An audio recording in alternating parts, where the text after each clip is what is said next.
Hello, everyone, and welcome to another live stream from the glorious world of Vera. And we have an exciting showcase to give you all today. We're going to be talking about our event system. And I am actually joined by three of our absolutely wonderful developers with whom you've spoken with in the past on some other live streams. We have one of our glorious engineers, Clayton. Clayton, how you doing, buddy? Absolutely wonderful, glorious. What an introduction. I'm doing great. I know, Really, right? really, There's just so many excited words to show off all of our hard work. So very excited to see it with you and excited to chat with the community about it. I know you guys have been doing a lot of hard work on this. We also have two of our wonderful designers. Scott, how you doing, buddy? Excellent. I'm very excited to be here. Yay. And Aimee, how are you doing? Hi, I'm good. Last time I was here, we took down 2 mocks, so I'm ready today. I'm playing Cleric again, so yeah, I got your back. Thank you. Okay, so you heard it here first, folks. If I die, we know whose fault it is. It's of course not my fault. It would be the cleric's fault. No. But okay, so where are we? We are in a familiar biome. Many of you guys should be expecting where we are. We are in the wonderful Riverlands. Yep, we are a little bit east of the last live stream location, which was the Winstead node. Yeah, I see Carfin in the distance. Yep, Carfin is even further east from Winstead, so we're kind of sandwiched between Winstead and Carfin right now. No big curse happening right now, so it's a nice day out. Okay, so it's a nice day out. There's not like any type of blood curse or undead roaming the area? No, not at the moment, no. Okay, very cool. And what are we doing here in the Riverlands? Talk to me a little bit about what has brought us out here. And I'm going to jump off my glorious steed here while we talk about that. Absolutely. So we're actually just out here to kill some mobs, grind some experience, get some resources maybe out of the land here, and eventually the world should react to that, and we could potentially create an event here. I see a web weaver. So our objective right now is we're going to be showing off obviously the event system, and part of that event system is that it can take a whole host of different predicates to kind of kick off different types of events. Clayton, talk to me a little bit about what that means. Oh, he's on me. Yeah, as soon as I'm not dying. But yeah, so the event system, it can query a lot of different aspects of the dynamic world state. Right now, it's actually just tracking player activity in the world, and for this event in particular, and it's looking for us to kill some stuff. So we're out here killing some stuff, and eventually the event should trigger once it's detected enough player activity. Very cool. And this type of predicate, that is essentially the activity map for killing. Yeah, the activity map. That's not the only way that these events can get kicked off. There's a whole host of different ways that they can also get kicked off. For sure. Yeah, so we have a really, really awesome system that the designers have access to that lets them hook into really any dynamic world state and use that to inform the instantiation or even just like the progression of any event. Very cool. Yeah, these spiders are gross. Scott, what are some plans that you have for different predicates for instantiating some of these events? Yeah, so obviously we just got this kind of generic sort of kill one here that we can use for all sorts of different things for tracking player activity. Nope, big bear time. We also are looking at the amount of resources that players can harvest as a predicate. We have story arcs that are going on. So active story arcs could cause different events to start. Yeah. Trade caravans happening, relationships between different nodes. And also just the state of the nodes themselves, nodes. Oh, you can let him beat me up here, because it's kind of cool. He's charging you! Yeah. Oh! He will throw you around. Those bears can really catch you off guard if you let them. Okay. So I see that a nearby event has started. Yep, the predicate has been met. Yep. Oh, and I see now on the minimap we have a little bit of a location for it. Yeah, so just to the south of us here, we were just kind of, the event has kind of kicked off because of just us killing stuff in the area here. Yeah, and we might see some visual indicators over the hill here in a second. And so when one of these events kick off, it's not just obviously notifying players based off of their proximity with the minimap and with the UI toast that pops up, but also, as you said, Clayton, we have a visual indicator in World that's also routing the event as well. Yeah, for sure. Scott could probably touch on the diegetic nature of all of our narrative content and the goals there, but. Oh wait, hold on. Before we get too close, I'm seeing that there's some Gray Shore archers and a Gray Shore swordsman. Ooh, okay, all right. Oh, should I join this event as a defender team? We should definitely, yes. That'll allow, if some other players do come around while we're playing, that'll allow them to join the event raid group with us. So we've effectively taken the party that we had pre-formed and merged that into a new raid group. Okay, I slept a couple of these of the highwayman captains. There's some of them on the settlers right now. Oh god. No, okay, and the settlers are an objective type that exists within this particular Look at the event, archers. right? Yep, exactly. Killing the crap out of me. Yeah. Oh my god, there's a lot of them. No, they're sniping from up on top of the rocks. Thanks, Amy. What? Oh, I see. I'm sorry, I'm gonna go for the long Scott's down. Oh god. Oh no. Okay, the event difficulty did change though. Why did the event difficulty change? That's a good thing. It means we got backup. There are people here to help us. And Oh yeah, I see them up on the hill. Where? They're up on the hill. They're coming down. Oh, they joined the raid. They joined the raid. Okay, we're distracting the bandits from the settlers right now, so that's good. None of them have died. Caravan integrity is good. Okay, I see the caravan integrity on the event notification window. It looks like they're mostly just going for the settlers right now. Oh no, those poor settlers. We've kept them up. Nope, I just saw one die. Oh god, two of them went out at once. All right. Why did you say something? I know. I shouldn't have mentioned it. They would have been fine. So All right, our objective here is to protect these settlers while we eliminate 20 of these highwaymen. Okay. Whew. Okay, but there's probably another wave coming. Yes. There's still some Gray Shore people around. Oh, I see some of them coming from northeast. There's an arsonist coming. Oh, there we go. Oh, and some from downhill northwest too. Scott, why are they coming from the north? So we're actually pretty near one of our POIs, which is actually under bandit control. The aptly named Highwayman Hills is just around the corner here. So they'll be attacking NPCs kind of in this area until such a time as players deal with it via a story arc. And the settlers this were isn't trying to keep these guys alive, right? Okay. All right, we did it. Okay. All right. Okay. To survive. Okay. So it says prepare for the final assault. So this is staged based off of our kind of our progress, our activity, our success. What is this? Yeah. So we defeated the requisite number of bandits there, Oh, what are these? which is going to progress the stage here. And during this stage here, we can reset some of the traps that the bandits used to initially destroy the convoy. And we can use those against the bandits in the next phase, which is actually more difficult. So Yeah, we'll definitely need them. Whenever the bandits do come with reinforcements, they're probably going to be bringing their best. So especially because we have more players now. So the difficulty of the event will be more when there are more players. And of course, like all things in Ashes, the more difficult the challenge, the better the rewards. And Very also, our clerics can have some time to heal up the settlers and hopefully set us up for success whenever the next round does come in.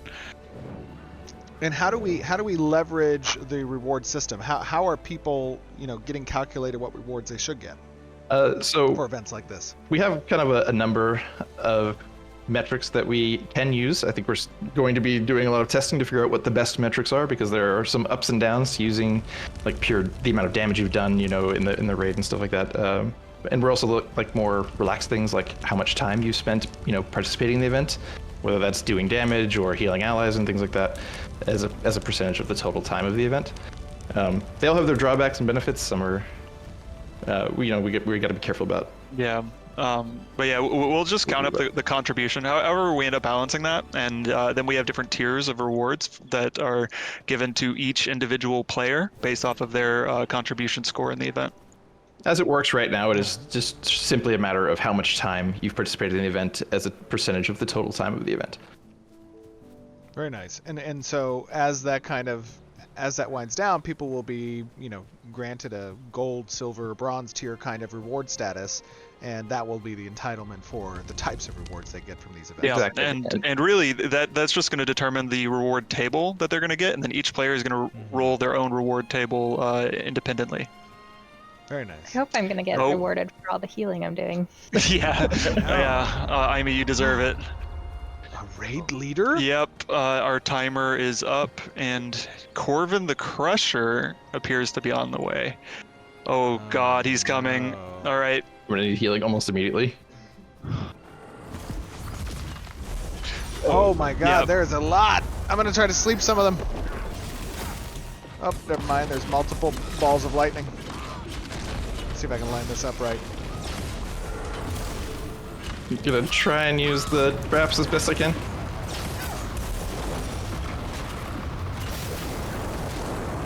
Man, this is really great. Oh, I am on fire. We have them in a choke point right now. We definitely want to keep them away. Oh, there's birds. We want to keep them away from the caravan and in this choke point. I got him to trigger the trap over here. I'm hitting them with a lot of AoEs right now. Oh, whoops. And the only objective here, as you can see from the tracker, is to kill Corvin. So until Corvin goes down, Yep.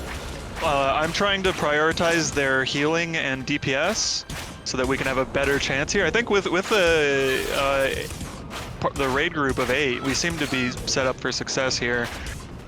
Oh, Corbin the Crusher. Hey, He looks scary. Amy, Scott, would either of you want to touch on the event difficulty tier and what we intend to do with that as more players join the event? Well, sure. in As terms, yeah, go as ahead. soon as people join in, it just gets more difficult. I don't know if you saw, but we had a toast saying that the event has progressed from its original state as a group event to a raid level event. It goes better in level, and of course it comes with more challenges, more optional objectives, but also more rewards. So it's never going to be like a bother to have other people join you. It's all part of being in a like multiplayer environment is, the more friends join up with you, the better. Yeah, I think it's cool that you touched on the rewards because the designers have the ability, just from a technical perspective, to use the difficulty tier however they like in the event. They can modify any aspect of the event's difficulty, or even, the reward that you're getting. They can query that in the reward table data. We're doing pretty good here. This caravan hasn't really been taking much damage at all. Yeah, Yeah, we've been able to hold him off pretty well. Yeah, the tank was able to intercept him at that choke point, so Yeah, the God. traps seem to be working too. this so elite healer is rough. Yeah, they should be very hard to kill. Some of the Grey Shore swordsmen and the archers are still alive. We can change that. We have the technology. There we go. Oh, Yep, we did Corvin's it! down. We win. Congratulations! Is there rewards? Well, there's also a grateful settler here presenting us the reward. Maybe he has something to say. Let me talk to him. Greetings, grateful settler. Praise Ariok! They might have killed us without your intervention. Please, help yourself. I will help myself. Thank you. Thank you. What type of supplies are we talking about? Oh, you're one of those getting heroes. sick overnight. Unbelievable! I mean, this was a difficult task. You Supplies are should just scarce. head over to Highwayman Hills and join the bandits, Steven. Unbelievable, Clayton. Unbelievable. I am a hero in this. I'm a mayor of a local node. Oh my God. A shame it came to violence. We are hopeful we could leave that behind on Sanctus. Okay, yeah, I'm hopeful of that too. But sometimes we can't just get what we hope for. So, whoa, we got some wool. Yep. We got some wool. Okay. I got some wool. That's You're also cool. granted, on the event's completion, you're granted like a little stipend of golden experience just right away. But items that can be looted off your body, they have to come from like a reward chest. So every event will have its own little reward cache at the end of it that you'll grab your materials and items from. And I And of actually course- got some ashen timber as my Wait, reward. why'd you get Ash and Timber? Well, I got that reward from my reward table. Maybe I Oh, participated better than you, so I got a better resource. How dare you? I was out there doing a lot of work. And Scott, this NPC, he's also configured to actually interface with some of the story arc content too, right? If those story arcs were online, It's true, yeah. I think it is online actually. It should it's just not active. check the it. story Check it arc. again, Steven. Oh, okay. Where am I going? Talk to the guy again. I think you might have missed a dialogue option, or it didn't pop Oh, up here yet. we go. Okay. The top one. Who are these people? Yeah. Why were they who are these people? Let's see. They're desperate folks who prowl the hills. Captain Eudoxia in Lionhold is looking into the matter. I should seek her out and find if there is a better way I could help around here. You know what? I will do. Oh, okay. Here we go. I see a lot of different placeholder rewards. A bridge too far. Yeah, the rewards for a lot of the quests are still not fully done yet. But the events do hook into all of our story arc content. So if there are story arcs online, we can, like, since our quests are non-linear, events can help you kind of into those quests. If they're online, this event can happen whether or not the story arc is online. But if it is, you can pick up the lead in to that quest from him. If you're not, if you haven't been to Lionhold in a while since the story arc has started. Very cool. And so, obviously, people saw a little bit during this event that the adaptive difficulty was predicated on the number of participants that opt in to partake in this event, right?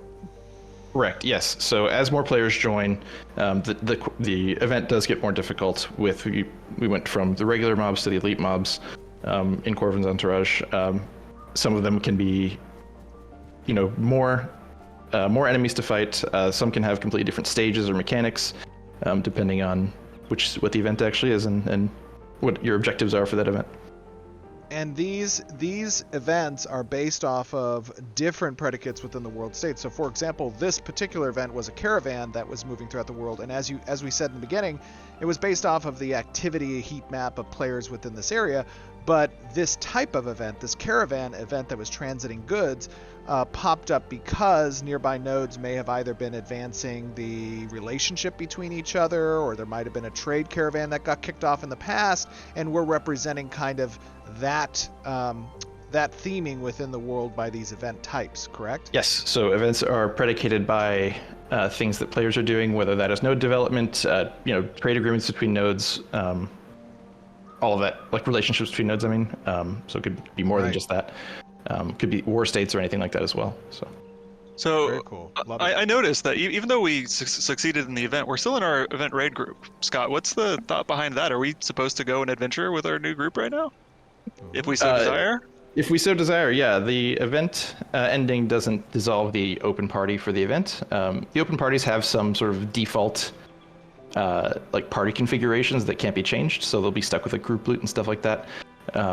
But we do try to encourage people to continue to stick together and play together. The game is hard, so Somebody it's just good to left. play. Yeah, it's good to play with friends. Yeah. I just left the raid. I don't want to play with you. Oh my Well, god. He's going to join the bandits. I called it. Yes, I'm looking for the Highwayman Hill Bandits. Yeah. Very cool. Okay, and then obviously we saw during the event, there are obviously multiple stages that exist, each of those stages having unique mechanics associated with them. There are a lot of different types of events, Aimee, that you and the narrative team and Scott that you guys are working on creating. Each of those event types will have different similar stages. Like we saw there was a trap stage here that we can set up. Is it intended that these stages are going to provide players with kind of downtime to recuperate and also perhaps set up and strategize how they want to address the upcoming challenge? Well, I don't really know about you, but my heart's beating right now. I feel like we've been challenged, and of course there's going to be moments where there are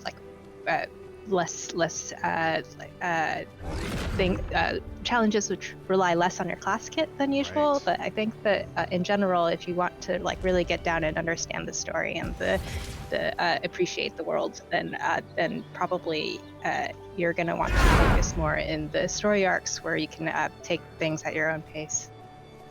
We have Very cool. some events that do other things. Like there could be some that are just puzzles. We have an event in here that is actually just like you can attend a funeral for just an NPC that can pop up.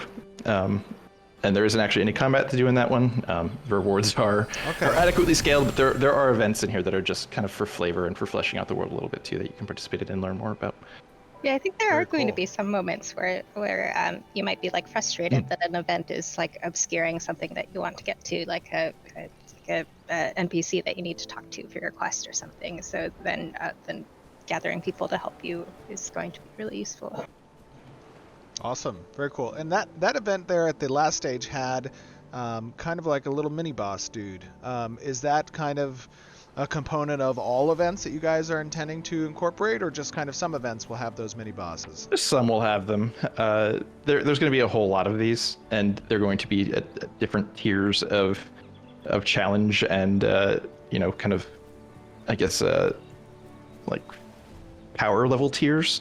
They're not all going to be defeating the end all dragon being at the end. Some are just Sure. About helping people. There's some are about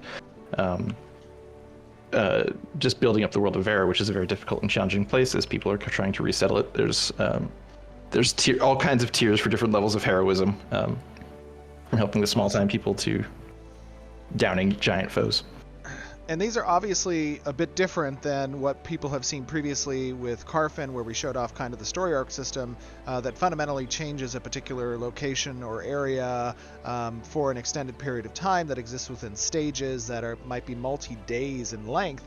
These are more bite-sized, kind of digestible, end-to-end 20-minute gameplay, right? Right. Definitely much shorter than a story arc, which, as you mentioned before, is meant to be taken kind of at a slower pace.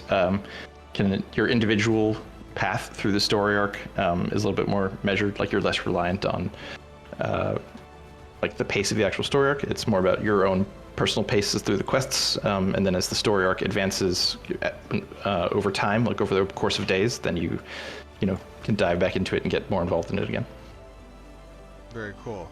And then if there are people who might be problematic to a particular event, like this Jindrak guy. Ooh, okay. I think it's triggering again. Like this Jindrak guy, we could attack them or something, right? Oh, sure. We could, yes. We could all just if decide you were aligned with the bandits, maybe. Oh. and there are some events that do have you pick sides in PvP. Like I put a shield on. Whenever Steven joined this event, he had one option to just merge us into the event raid group. This was a PvE event, but there are going to be events with sanctioned PvP where there are multiple team options to join. Got it. Okay, very cool. Well, I'll let Jindrak live this time. Guys, that was a super exciting event showcase. I know that the community love to kind of see this stuff. Obviously, events are an integral component of making the world feel kind of dynamic and representative of what is happening around the area. It gives people insight into particular locations and the type of activities that might be occurring, but it also gives really interesting ways for us as players to interact with that environment and affect change as well, and be rewarded for that activity. I think it's super cool. You guys have done a great job with standing up the event system and populating the world with really compelling activities. So thank you for showing us a little bit of the work you guys have been doing towards Alpha 2. I know that the community loves it, and we'll be back on stream to talk a little bit more about this. All right. Thanks Bye, for guys. having me, Steven. Bye. Thanks, Steven. Bye. Absolutely. Bye everybody.